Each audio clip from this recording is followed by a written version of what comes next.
Hi, my name is Ashley Scher, and I'm the founder and CEO of ShareLove.Fund. We're going to talk about the 8 limbs of yoga and sort of where that came from. So this is part of our yoga philosophy section, and the last section we're going to talk about the ancient yogic texts and how that relates to the registered children's yoga teacher training, the RCYT. So the most classic of texts, and there's many different versions, but my favorite version, and you can see I have it marked up with my pens, is the Yoga Sutras by Patanjali, and I love this version. I don't have any vested interest. I don't profit in any way. There's no link to buy this posted because it's really, I'm just saying that I've enjoyed this version. There are other versions out there. Use your own critical thinking. If you find another version you like better, let us know about it. We're always trying to direct our students to the best available of what's out there.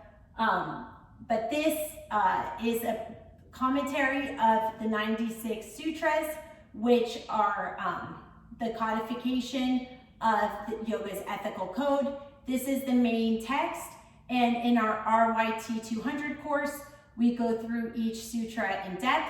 You can check out our RYT 200 playlist to see more on that. And then in this registered children's yoga teacher training, we are not going to go through sutra by sutra because you've already covered that in the RYT 200 course. What we're doing in this course is we're taking what we've already learned and now we're putting it in the context of children, in the context of preschool age, elementary school age, and middle school age, the 3 age groups.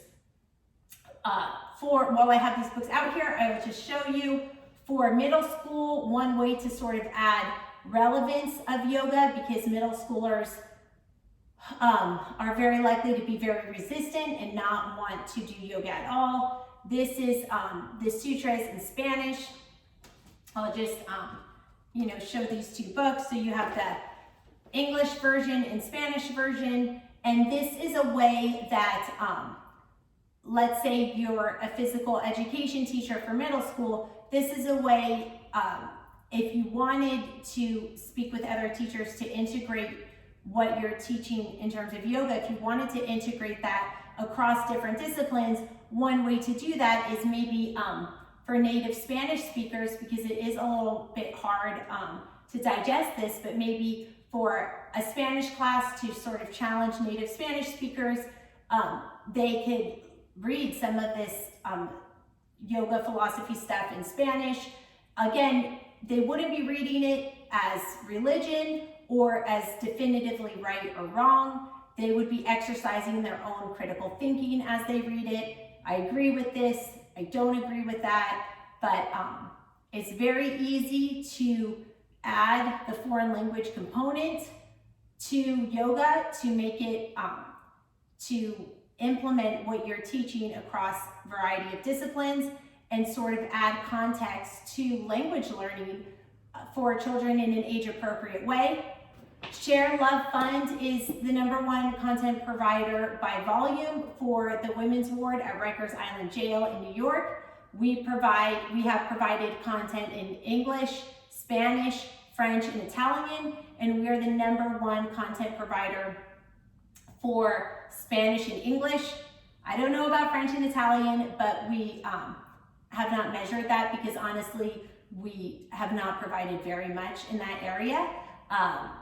So even if we were #1, I wouldn't brag about it because there's a lot more growth in that area, but certainly we have provided an overwhelming amount of content in Spanish and English, to date over 550 videos, and we're continuing to do so. So these are the 2 main Yoga Sutra texts, and this main text, the Sutras of Patanjali, it was written in the 2nd century, and 2nd century BC, and a sutra is translated to be the word thread. So we could think of it as threads, like the woven together may have an ethical code, or we can think of the word threads as themes, and you can apply the themes in different ways. They're thought of to be essential points and techniques, and originally the teachings were oral, but Patanjali codified them. So there is a belief that these traditions and these sayings that were originally in Sanskrit may be even older than 2nd century BC. The most famous is the 8 limbs of yoga. It talks about restraints and observances, postures, breath control, sense withdrawal, concentration, meditation, and self-realization. And each of these limbs is sort of the framework in which we study yoga. Why does this matter in children's yoga teacher training? Because basically by understanding the limbs of yoga, which you're reviewing from your RCYT 200 course, it sort of gives you a framework for how you might want to implement some of these practices in an age-appropriate way. Thank you for your time. Namaste.